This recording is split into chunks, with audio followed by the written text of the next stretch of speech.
Доброе утро, друзья! Доброе утро, наши уважаемые телезрители! Это «Утро Якутии» на телеканалах «Якутия-24» и НВК «Саха». В студии работает Руслан Ачиров. И, конечно, я желаю вам самого доброго, хорошего, продуктивного утра. Ну, а, соответственно, самая семейная утренняя программа «Утро Якутии» сегодня порадует вас многими интересными сюжетами и, конечно же, гостями. Я напоминаю также, что у нас есть телеграм-канал «Утро Якутии», подписавшись на который вы можете увидеть самые интересные сюжеты, новости, ну и, конечно, быть в курсе всех событий.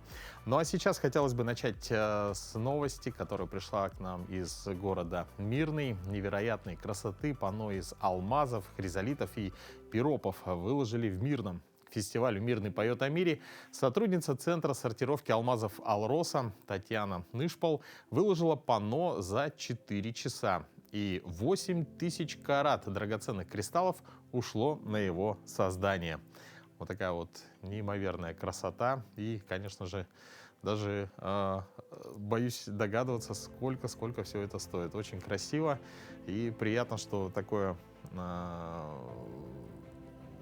произведение было приурочено к фестивалю «Мирный поет о мире». Ну а жители Якутска обеспокоены необычным поведением уток. Все дело в том, что в столицу пришли первые морозы, ночами температура падает сразу до минус 10 градусов. Места обитания птиц – это водоемы, они покрываются льдом, а утки, облюбовавшие городские озера, и не думают их покидать. Эксперты объясняют, задержка миграции связана прежде всего с человеческим фактором. Регулярная подкормка уток создает у них ложное ощущение безопасности и достатка пищи, из-за чего они теряют инстинкт перелета. Ну, я надеюсь, что с утками будет все в порядке. Ну, а как показывает практика, нельзя подкармливать диких животных. Ну, а сейчас давайте узнаем, какая актуальная погода за окном и вообще, как одеваться, чтобы выйти на работу. По состоянию на 6 часов утра температура воздуха в центральных районах республики была минус 6, минус 8 градусов. В заречной группе Улусов от минус 6 до минус 13. В южных минус 11, минус 14. В Вилюйской группе Улусов от минус 7 до минус 5. В Нижнеленских 10-8 градусов ниже нуля. В западных минус 15, минус 6. В Колымо-Дигирской группе Улусов от 18 до 4 градусов ниже нуля. В Янских минус 14, минус 7. На северо-западе республики минус 8, минус 6. В Якутске температура воздуха на 6 часов утра была минус 7 градусов. Атмосферное давление 757 миллиметров ртутного столба. Ветер западный 3 метра в секунду. Преимущественно без осадков. Ветер северо-западный. Температура минус 6, минус 4 градуса. Ну а сейчас, дорогие друзья, мы передаем слово нашим коллегам из блока новостей, чтобы узнать самые-самые актуальные новости, которые произошли в России, в мире и в республике к этому часу.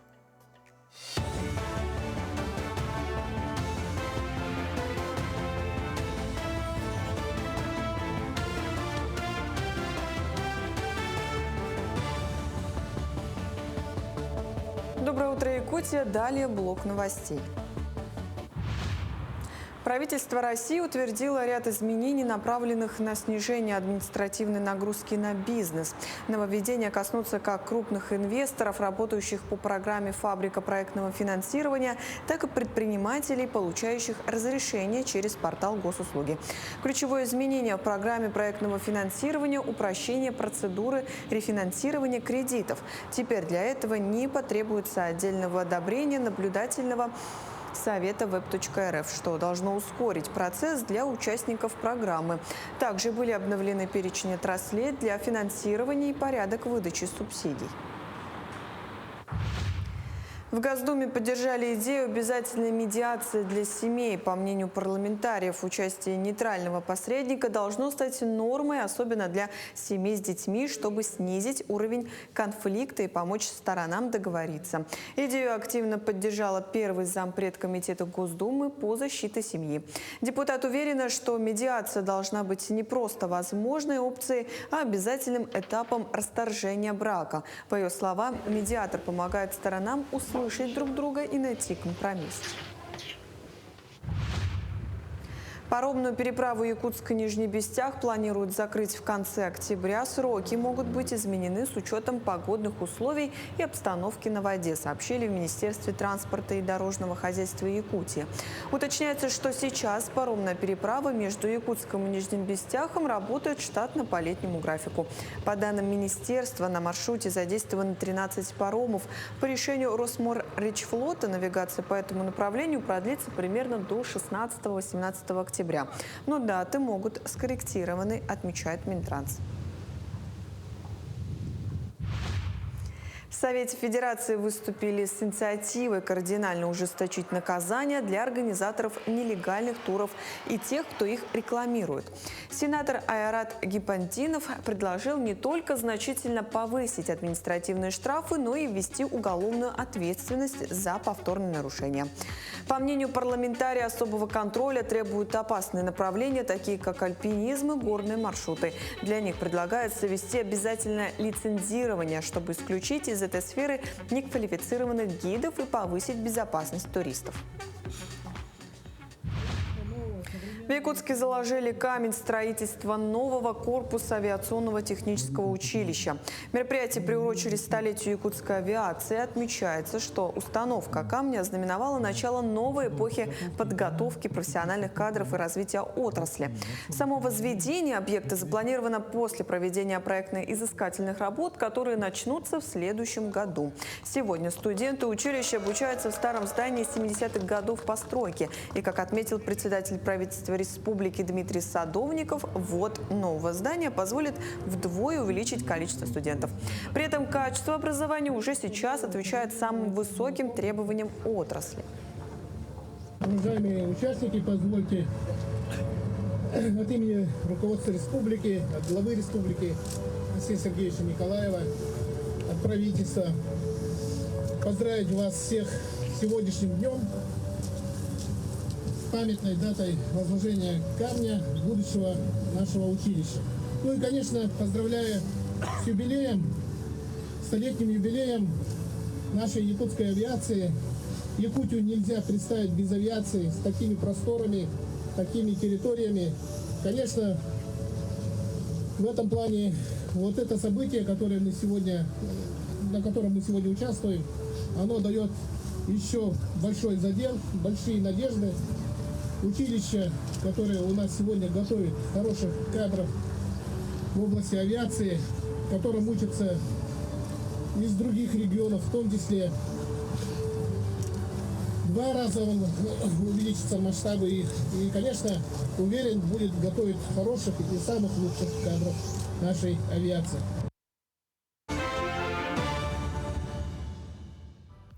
С 13 по 19 октября в Якутии объявлена неделя борьбы с раком молочной железы.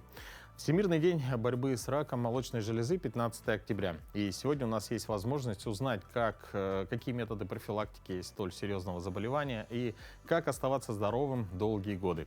У нас в гостях врач-хирург, онколог, заведующий отделением опухолей молочной железы и опухолей кожи Якутского республиканского онкологического диспансера Владимир Николаевич Васильев. Доброе утро. Доброе утро. Ну, Владимир Николаевич, почему именно рак молочной железы считается сейчас самым распространенным онкологическим заболеванием у женщин? И есть ли сегодня тенденции к росту или, наоборот, к снижению заболеваемости? Рак молочной железы действительно на сегодняшний день является самым распространенным злокачественным заболеванием среди женщин. Это потому что это гормональное в основном влияние, то есть ранее менструация или поздняя менопауза также повышает продолжительность влияния гормонов на организм человека, тем самым повышает уровень возникновения и рака молочной железы. Также может повлиять на это и избыточный вес, особенно после менопаузы. Тоже это влияние гормонов и тоже может повысить риск развития рака молочной железы. Ну, в целом очень много факторов, которые могут привести к этому заболеванию. Общая тенденция в мире и в России, есть небольшая тенденция к росту, но тем не менее, чем больше заболеваемость, это но снижается риск летальности при этом. То есть это связано с тем, что население более стало информированней, более современно стали методы диагностики и лечения. Мгм. Ну, если вот говорить о диагностике, вот часто говорят, главное вовремя обнаружить. Что сегодня входит в понятие ранней диагностики и с какого возраста и как часто женщинам стоит проходить обследование? Но самое простое и доступное — это самообследование в домашних условиях, то есть женщина самостоятельно пальпирует себя, молочные железы. Это обеспечивает ей понять свое тело, какие-то изменения, если появляются, чтобы вовремя обнаружить и обратиться к специалисту. Следующий этап — это уже обращение к специалисту-маммологу, который профессионал своего дела, знает, какие изменения молочной железы могут привести к этому заболеванию. И дальше уже идет диагностика, это маммография, диспансеризация. Например, женщинам старше 40 лет ежегодно проходить маммографию. Вот этот маммограф позволяет обеспечить диагностику опухоли меньше 1 сантиметра.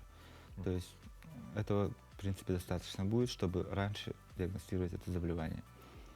И при обнаружениях уже идет следующие этапы обследования. Мгм. Какие вот первые признаки могут насторожить женщину и насторожить и заставить обратиться к врачу? То есть вот это, наверное, про метод самообследования, Да. да? Как раз-таки это метод самообследования. При самообследовании, при самопальпации женщина может обнаружить какие-то уплотненные участки, узелки, изменения сосков, втяжение их, выделение каких-то кровянистых отделяемого соска, то необходимо обратиться к специалисту. Также может быть и уплотнение не только молочной железы, и подмышечной области. То есть любые изменения должны Да, настораживать. Что бы вы сказали тем женщинам, которые боятся обследований и откладывают визит к врачу на потом? Ну, идти в больницу — это, иметь страх перед больницей — это понятие достаточно распространенное и понятное. Раньше это был очень сложный процесс обратиться в больницу, проходить обследование, то на сегодняшний день этот процесс гораздо стал проще. Проходить обследование стало удобнее и приятнее, как бы это ни звучало. И самое важное, надо помнить, что вовремя обратиться — это имеет ключевое значение в лечении и эффективности лечения вот этого рака молочной железы. Ну вот в целом мы снимали передачу «Испытывал на себе», да, про онкологический диспансер, и там один из первых этапов — это прохождение нескольких опросов, да, на сайте онкологического диспансера. То есть, я, понятно, проходил с мужской стороны, да, но вот именно для женщин там было больше, да, вопросов, Да, то есть да. опросников. И один из них — это, скорее всего, по именно... Вот можете рассказать про этот вот... Да. Есть систему? такой сайт скрининга, где проходит опросник, какие изменения там могут быть у женщины. И в сумме баллов там набирается определенное количество баллов, которое выявляет, насколько есть риск развития рака молочной железы.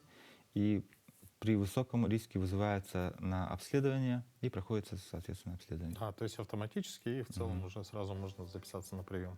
Ну а как проходит лечение сегодня? Насколько вообще изменилась медицина в отношении рака груди? Ведь многие еще представляют себе, что это что-то такое, нечто страшное. За последние десятилетия, конечно, лечение рака молочной железы прошло огромный путь с очень сложного, непонятного процесса к управляемому процессу, который повышает качество и эффективность лечения. Например, хирургически, если метод лечения брать, то раньше удалялась вся молочная железа, удалялась подмышечно-подключичная клетчатка. Послеоперационные осложнения были такие достаточно серьезные, как и для здоровья, так и для психологически, для женщины. То на сегодняшний день операции проводятся органосохранные, то есть удаляется ткань молочной железы с опухолью, сохраняя сам орган. Это менее травматичная процедура, как и психологически, так и физически. Переносится более легче. Также по всем направлениям, конечно же, идет тенденция к улучшению качества лечения. рака молочной железы, такие как радиотерапия, химиотерапия, иммунотерапия, ну, по всем направлениям. В общем, это снижение негативных факторов и улучшение эффективности лечения самого рака молочной железы. Мгм. Ну и в завершении, что бы вы хотели сказать женщинам в рамках недели борьбы с раком молочной железы и ваш главный совет и пожелания? Мгм. Ну, вот эта неделя недели рака молочной железы является отличным поводом, чтобы задуматься о своем здоровье, чтобы напомнить, что наше здоровье очень ценное, и не надо откладывать на завтра, если есть какие-то симптомы или беспокойства по этому поводу. Лучше обратиться к специалисту, который вовремя обнаружит заболевание, если оно есть, или исключит его, что повлияет благополучно как и на физическое, так и на психологическое здоровье человека. Мгм. Ну, Владимир Николаевич, спасибо. Спасибо вам большое за Спасибо то, что вам. посетили наш эфир. Но существует простой способ, чтобы снизить риски и быть здоровым, и это утренняя зарядка. Порой сложно придерживаться регулярности, но наш утренний эфир по традиции спешит к вам на помощь и предлагает сделать разминку вместе с нами.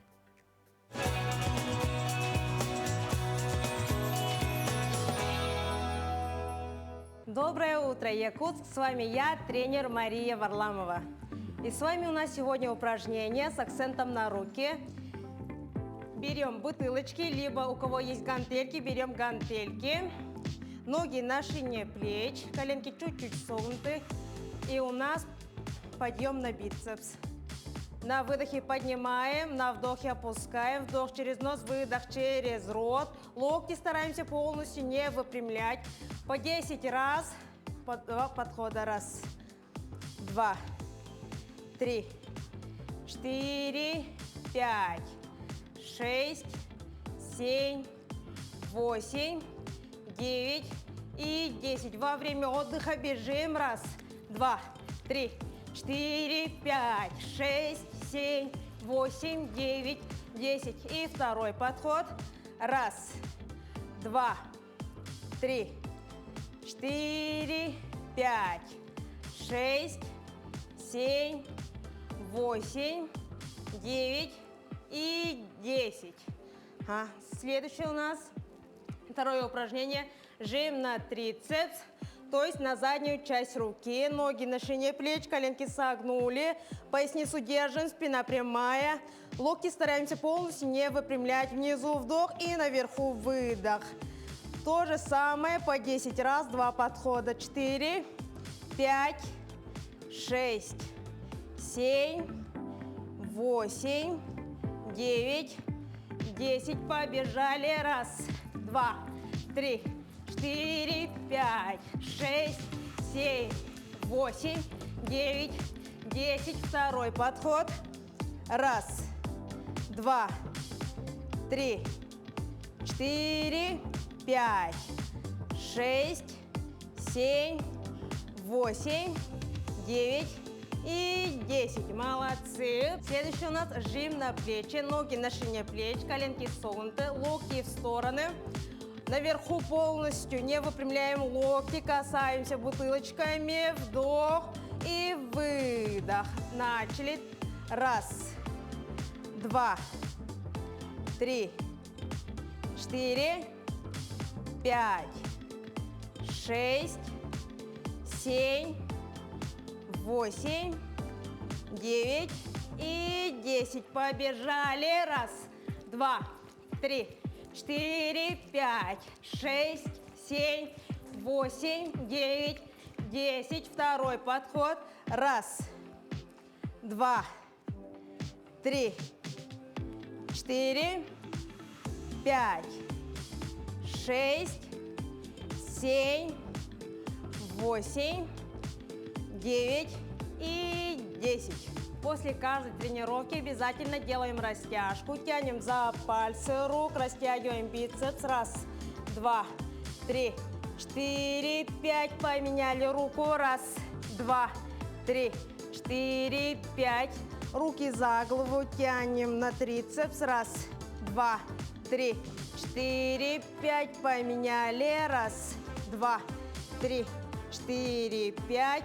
Руку взяли к себе и растягиваем плечи без рывков. Раз, 2, 3, 4, 5. Поменяли. Раз, два, три, 4, 5. Сделали глубокий вдох. Выдох. Еще раз вдох. И выдох.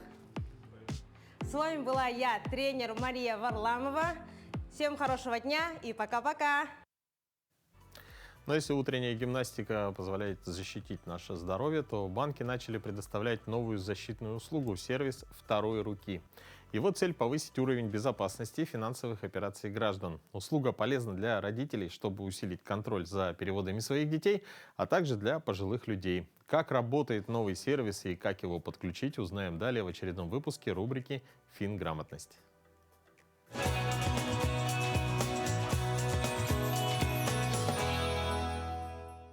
Принцип работы сервиса заключается в возможности назначить доверенное лицо, родственника или близкого друга. Помощник будет получать в режиме реального времени уведомления от банка о рискованных операциях. Если платеж, перевод или снятие наличных покажутся вашему помощнику подозрительными, то он сможет его остановить. При этом помощник не будет иметь самостоятельного доступа к вашим счетам, и поэтому не сможет проводить никаких транзакций по вашему счету. Клиент сам определяет, какие списания и на какую сумму необходимо будет подтверждать. Обо всех таких операциях банк будет сообщать вашему помощнику, и он сможет их либо одобрить, либо отклонить. Сделать это нужно будет в течение 12 часов. За это время ваш помощник сможет с вами связаться и понять, находится ли подопечный под влиянием мошенников или нет.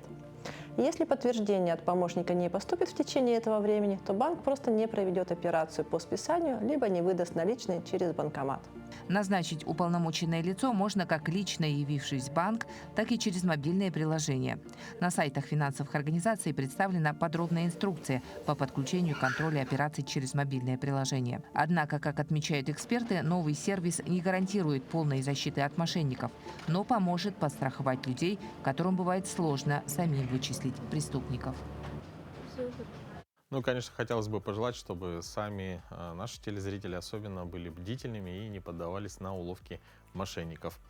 Ну, а мы продолжаем, и сейчас сложно себе представить, что еще в 19 веке разные государства имели свое время, опираясь на собственный нулевой меридиан.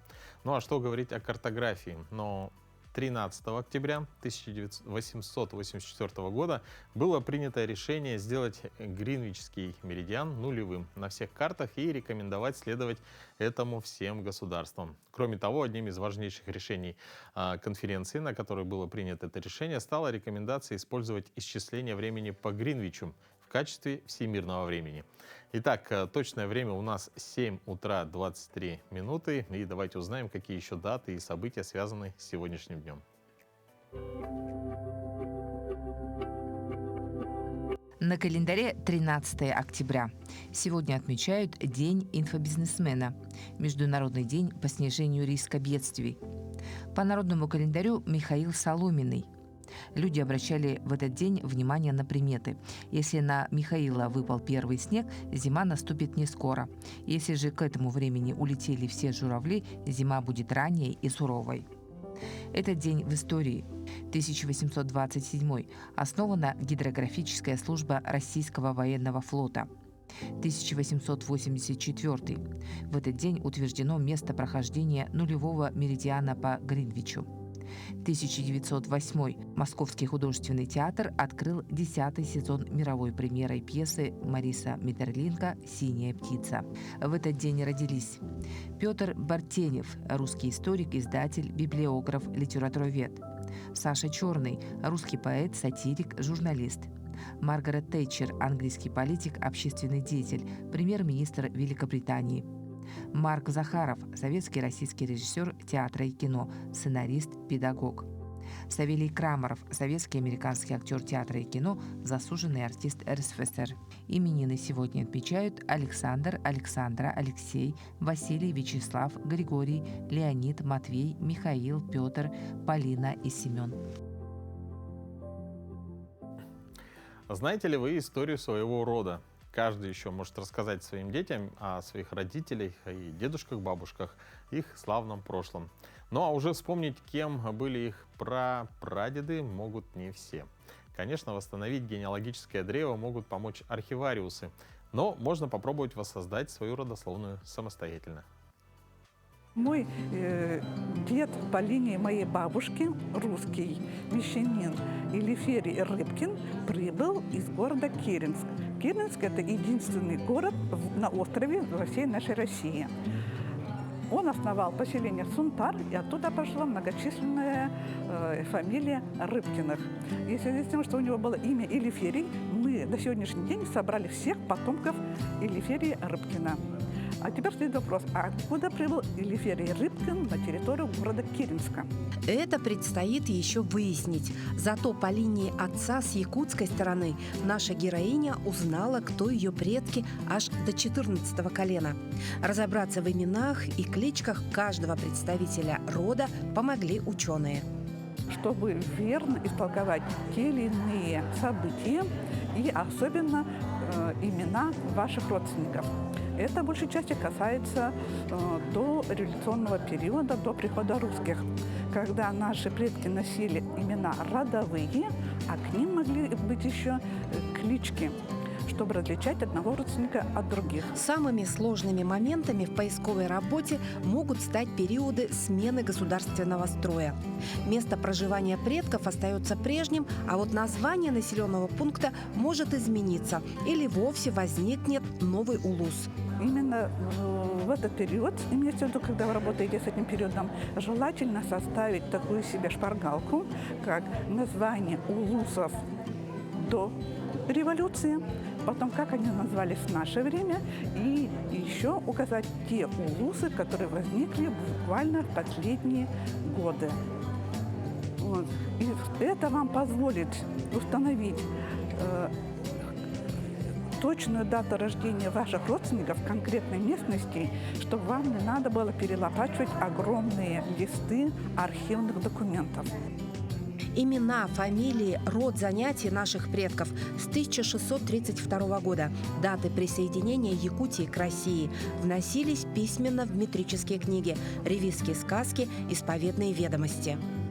Самый первый, кто прибыл в Якутию, это был Яков Иванов. Это еще в 18 веке, сам он родился в 1752 году.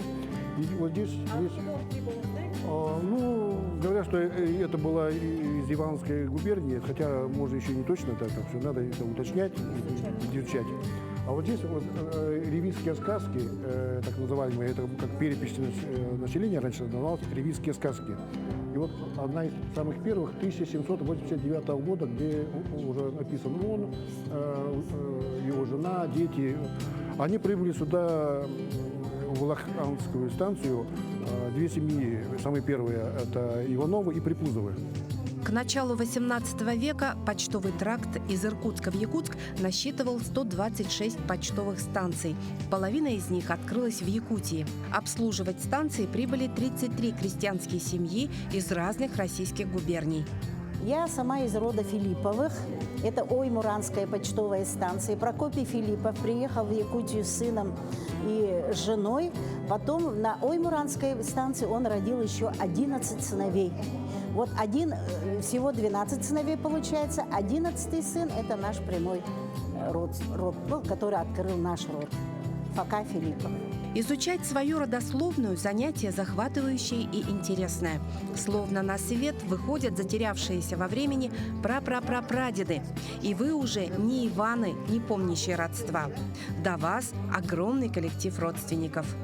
Когда человек начинает изучать свои корни, он становится сильным, крепким, потому что мы не должны быть Иванами непомнящими. Мы должны знать свое родословное древо. Юлия Михайлова, Стас Потапов. Утро Якутии.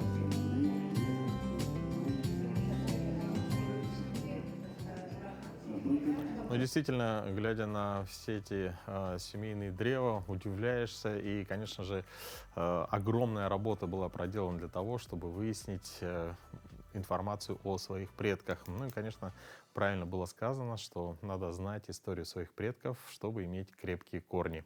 Ну а мы продолжаем, и, к большому сожалению, в жизни случаются неприятности. К ним относятся, например, дорожно-транспортные происшествия.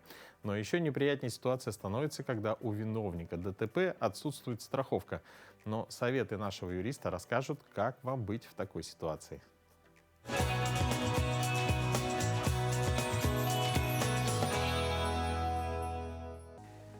Доброе утро, Якутия! Сегодня мы с вами разберем ситуацию, как взыскать сумму ущерба при дорожно-транспортном происшествии, в случае, если у виновника отсутствует страховой полис, либо сумма ущерба превышает сумму вашей страховки.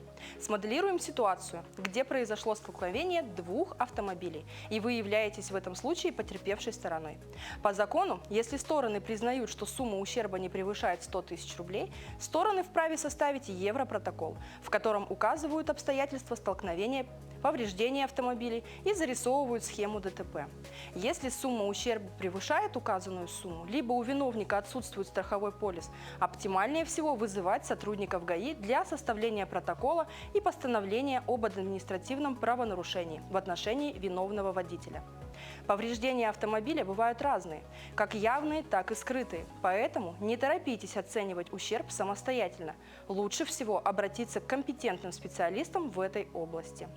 Специалисты, производящие оценку, выдадут вам заключение с выводами о всех повреждениях и о стоимости восстановительного ремонта. Это заключение вам очень пригодится, если у виновника отсутствует страховой полис. А это значит, что ущерб он будет выплачивать вам лично.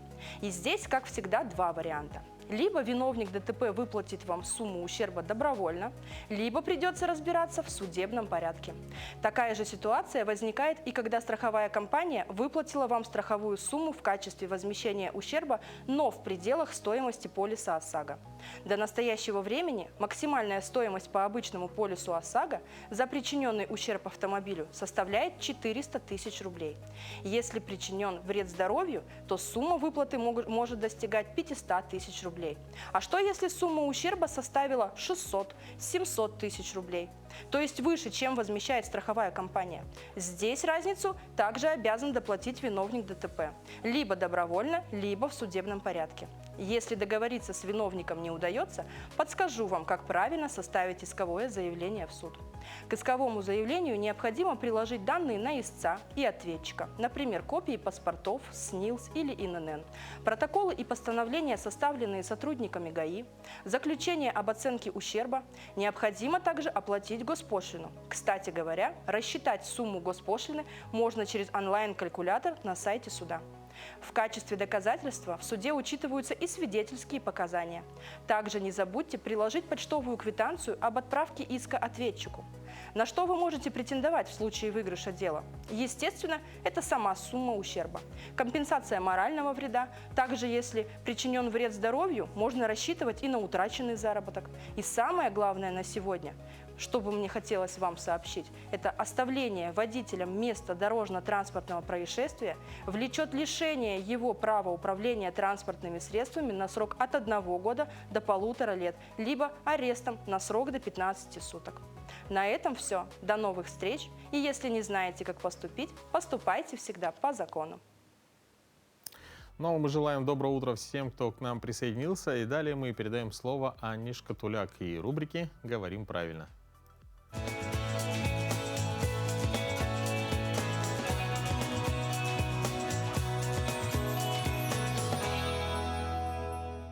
Доброе утро, дорогие телезрители! В русском языке нередко бывает так, что написание разных иностранных слов отличается только одной буквой. И часто именно эта буква вносит неразбериху, беспорядок в употреблении разных иностранных слов. Например, манго и манга. Дело в том, что слово манго с буквой О на конце, которое обозначает сладкий, сочный фруплод, который родом из тропических стран, является существительным среднего рода, и это слово является несклоняемым, то есть оно не изменяется по падежам. Когда мы говорим слово «манго», то нужно говорить о сладком манго нет сладкого манго. Другое дело слово манга. Слово манга обозначает японские комиксы, которые имеют глубокие корни в истории, культуре, искусстве древней Японии. И обрели эти комиксы большую широкую популярность в 20 веке благодаря художнику Осаму Тедзуки. В отличие от слова «манго», слово «манга» является существительным женского рода, и оно может меняться по падежам. Поэтому правильно говорить: «Я весь день мечтаю о спелом манго». И если мы имеем другой предмет речи, то следует сказать так: «Я еще не успела прочитать эту мангу». Давайте говорить правильно. Всего доброго! Ну а в начале трудовой недели мы обычно ставим планы. Они могут быть связаны как с работой, так и с делами личными, домашними. Давайте прямо сейчас узнаем, что звезды советуют нам на этой неделе, и, возможно, сделаем небольшие корректировки в свои планы.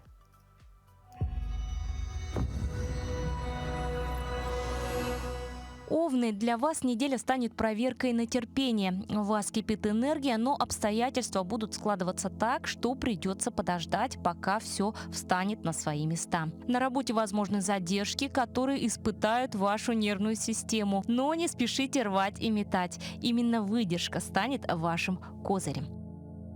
Тельцы, неделя открывает для вас двери в сферу финансов и практических дел. Возможны новые предложения, которые покажутся заманчивыми. Но звезды советуют: не бросайтесь сразу, дайте себе время все обдумать. В личной жизни вы почувствуете потребность в тепле и стабильности.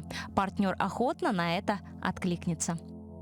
Близнецы, эта неделя будет насыщена встречами и разговорами. Ваш ум окажется особенно острым. Вы сумеете найти нужные слова там, где другие только разводят руками. В работе возможны новые контакты, которые в будущем принесут плоды.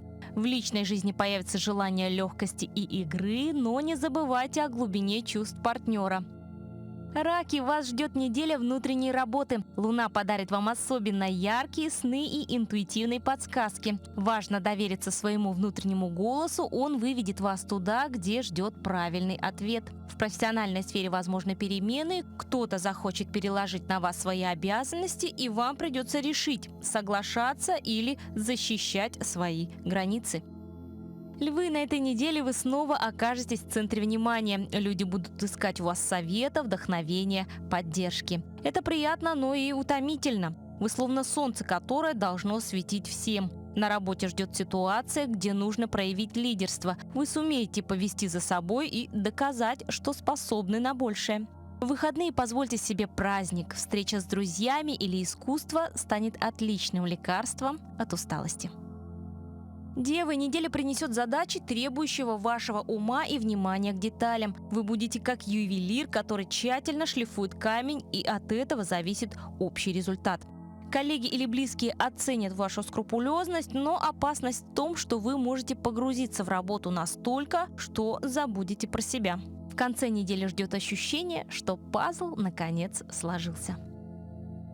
Весы, Солнце все еще в вашем знаке, и эта неделя словно продолжение вашего личного праздника. Вы будете чувствовать внимание и поддержку, особенно со стороны близких. Это отличное время для новых договоров, встреч и начинаний. В личной жизни возможны неожиданные признания или предложения, которые заставят сердце биться чаще. Скорпионы, эта неделя поднимает глубинные эмоции. У вас появится желание разобраться в том, что скрыто от глаз. Возможно, разговоры по душам, откровения, которые многое изменят. В работе вы сумеете докопаться до сути и предложить решение, которое удивит других. Конец недели подарит ясность, и вы почувствуете, что стали ближе к своей внутренней силе. Стрельцы, неделя обещает быть подвижной, вас словно зовет дорога. Возможно, это будут новые планы, командировка или неожиданное предложение. В делах вы сумеете показать широту мышления и привлечь союзников. В отношениях же важно найти баланс. Вы будете стремиться к свободе, но партнер может ждать большей вовлеченности. В выходные хорошо сменить обстановку, даже короткая поездка даст заряд вдохновения. Козероги, вас ждет неделя ответственности. Возможно, появятся задачи, от которых другие отказались, и именно вам придется их решить. Это не случайно. Только ваше терпение и системность способны довести дело до конца. В личной жизни возможна некоторая прохлада. Усталость и загруженность могут помешать проявлению чувств. Но если вы найдете силы на маленькие знаки внимания, партнер ответит взаимностью. Водолеи, неделя для вас станет временем идей и экспериментов. Вы словно почувствуете, что мир можно повернуть под новым углом. В работе появятся нестандартные решения, которые удивят коллег. В отношениях же важно не уходить слишком далеко в мечты. Партнеру нужно чувствовать вашу реальную вовлеченность. На выходных звезды советуют заняться тем, что дарит свободу. Путешествия, встречи, творческие проекты. Рыбы, неделя обещает быть эмоционально насыщенной. Вы будете воспринимать каждую мелочь особенно остро. Слова близких, интонации, даже погоду. Это создаст риск усталости, но одновременно даст богатую почву для вдохновения. В делах вы получите поддержку, особенно от тех, от кого не ждали. На выходных вам полезно побыть в тишине. Природа или творчество помогут восстановить внутреннее равновесие.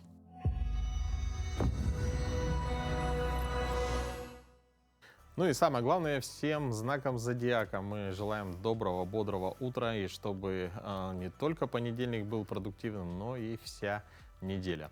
Ну а возможно, нас смотрят отпускники, вам желаем хорошего отдыха. Ну а прямо сейчас самые актуальные новости. Давайте передадим слово нашим коллегам.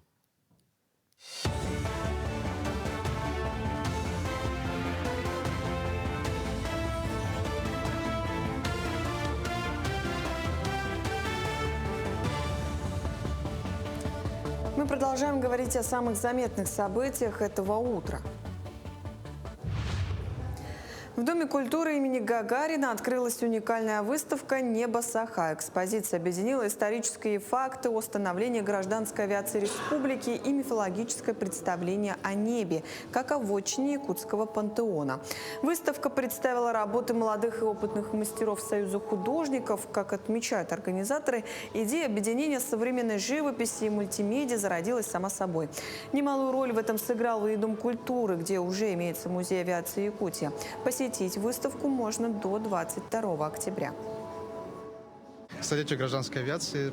Здесь открылась такая достаточно необычная выставка «Небо Саха» называется, в которой объединила в себе и картины художников, и через мультимедийную часть и историю авиации, и, конечно же, представила авиационные предприятия Якутии, которые у нас есть.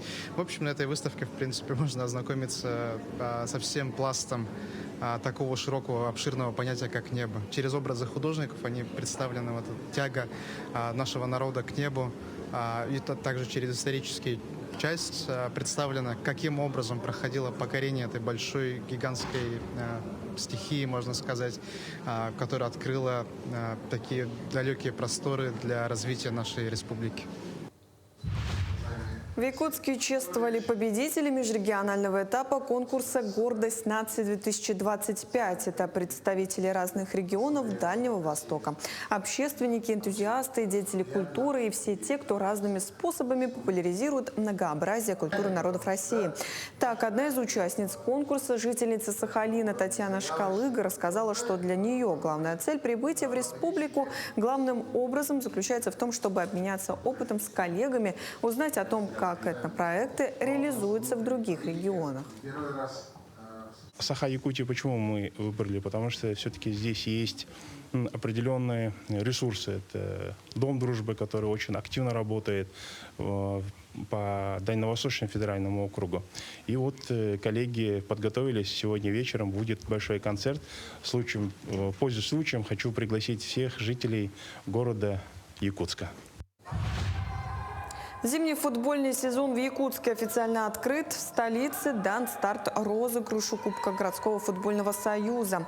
Турнир, который продлится до середины ноября, в этом году установил новый рекорд по массовости, собрав на игровом поле 46 команд. В соревнованиях примут участие как опытные футболисты с множеством побед за плечами, так и начинающие спортсмены, стремящиеся заявить о себе. Ежегодный кубок считается ключевым событием, которое задает тон всему предстоящему зимнему сезону и определяет расстановку сил в городском футболе.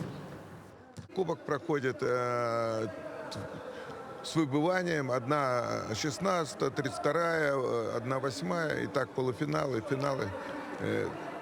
Это скоротечный кубок. Он как бы подводит итоги летнего сезона и начало зимнего сезона чемпионата города. Здесь возрастных категорий нету, все участвуют команды города Якутска и Республики Саха.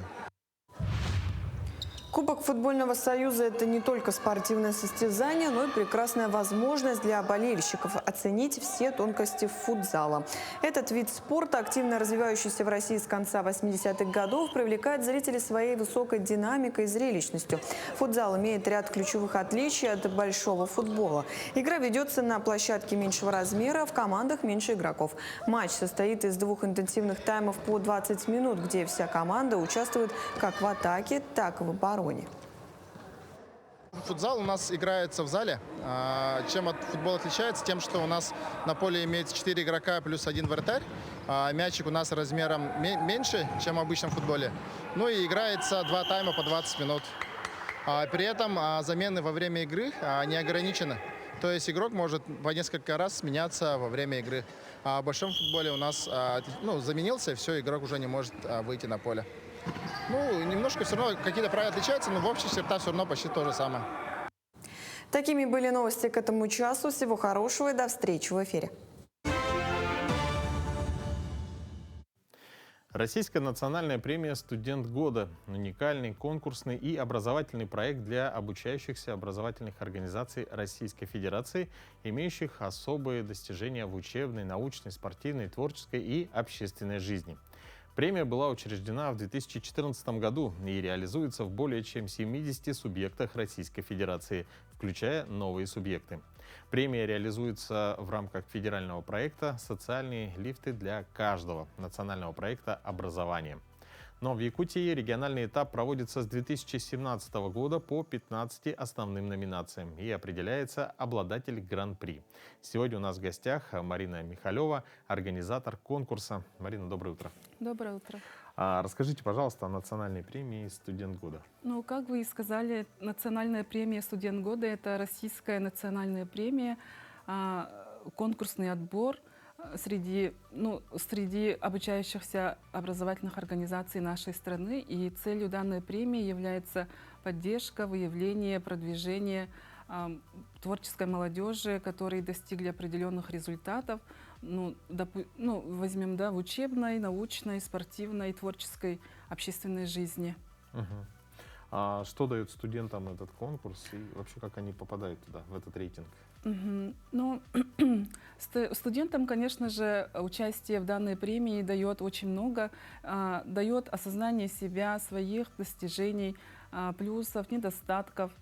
Это возможность участия, дает им опыт участия в публичных выступлениях, также дает возможность показать себя, свои знания, умения, навыки и, конечно же, знакомство с единомышленниками не только. Также они проявляют свои возможности, и получают очень много эмоций, ярких впечатлений на долгую память. В данном проекте участвуют у нас студенты профессиональных образовательных организаций нашей республики. И также дальше расскажу про региональный этап. А вот, например, я, являюсь студентом, и у меня есть какие-то определенные достижения. Меня выдвигает преподавательский состав, или я могу сам заявиться, как-то сказать? И вот я творческий человек, например. Если вы творческий человек, студент профессиональной образовательной организации, то можете обратиться на самоуправление в своего колледжа, техникума. И также наши коллеги, конечно же, обратят на это внимание и обязательно выдвинут вас как внутри колледжа на отборе. Именно на региональный этап. А где и когда будет проводиться конкурс в этом году?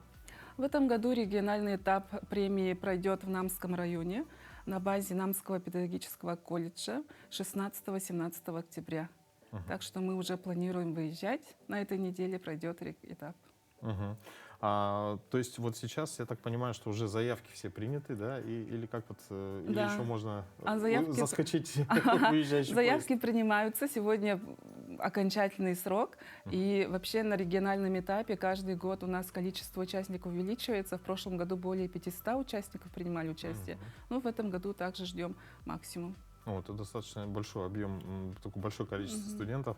А какие конкурсные испытания предстоит пройти студентам, участникам? Конкурсные испытания. Ну, участникам предстоит пройти испытания, которые помогут нам выявить их личные, да, качества, интеллектуальные, творческие способности.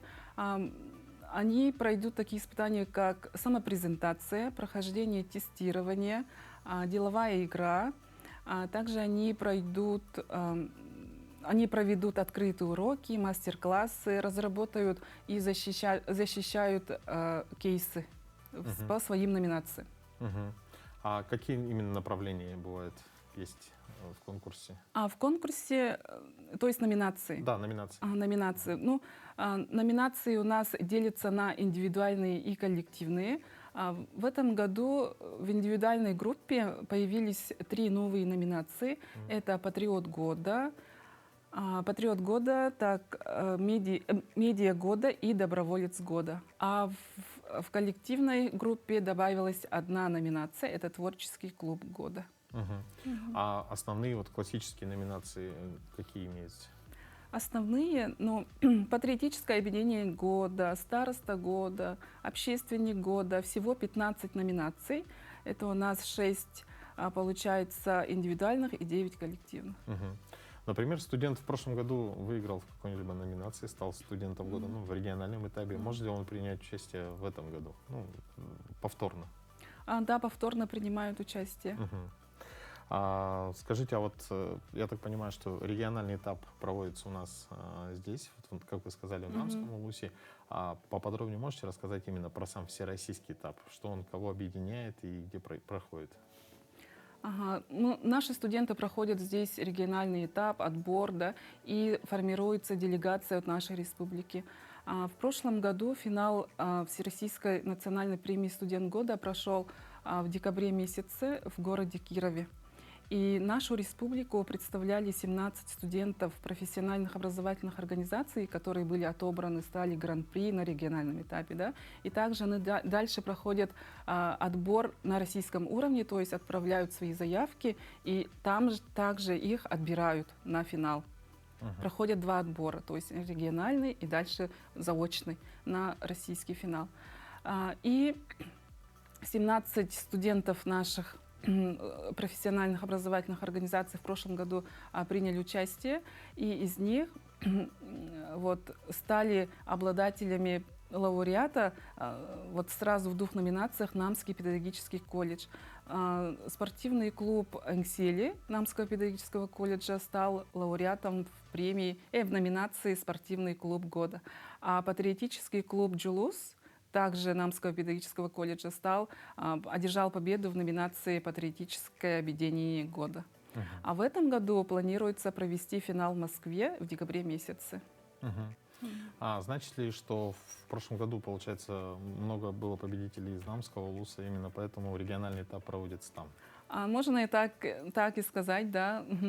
В следующем году, не знаем, где проведем, по соглашению, по решению экспертов, также по рекомендации. В этом году проводим в Намском педколледже. А вообще я понимаю, что для студента это большой бонус, да, очень престижно, да, стать студентом года, особенно если побеждаешь во всероссийском этапе. А что дает участие и вообще победа для образовательного учреждения? Для образовательного учреждения дает баллы. Например, у нас Институтом развития профобразования проводится такой, проект, да, там обязательно там прописывается и достижение каждый колледж. То есть за каждое участие, например, участника на региональном этапе, если он занял какое-то место, сразу баллы. Если он принял участие на федеральном уровне, да, на финале, и также занял места, тоже даются баллы. И каждый год мы подводим итоги года в декабре месяце, там уже дает именно колледжу какие там плюшки, можно сказать, да, например, определяются номинации также по колледжам, какой колледж стал лучше по какому направлению, и такие плюсы дает именно колледжа. А студенту, можно сказать, что дает, ну, подкрепляет портфолио, да, участника, студента. Он также становится более уверенным в себе. Ну, у него очень много знакомых появляется. Ну да, ну, такие связи, да, Да. получается. Мгм. новые На финале очень много студентов приходят из разных районов, из разных регионов, и у него также вот новые впечатления. Мгм. Ну и в завершении нашей беседы, наверное, пожелания участникам регионального этапа «Студент года». Можете прямо обратиться к ним. Дорогие участники, желаю вам удачи, принимайте участие в таких мероприятиях, конкурсах. Это дает очень много. Это дает личностное развитие и профессиональный рост. Спасибо большое. Я напоминаю, что у нас в гостях была Марина Михалева, организатор конкурса регионального этапа «Студент года». Ну а, дорогие друзья, в завершении нашей программы мы желаем вам бодрого утра, отличного продолжения дня. Ну и, конечно, не забывайте подписываться на наш телеграм-канал «Утро Якутии». Будьте в курсе всех событий и увидимся уже с вами снова завтра в это же время на телеканалах «Якутия-24» и НВК «Саха». Хорошего дня!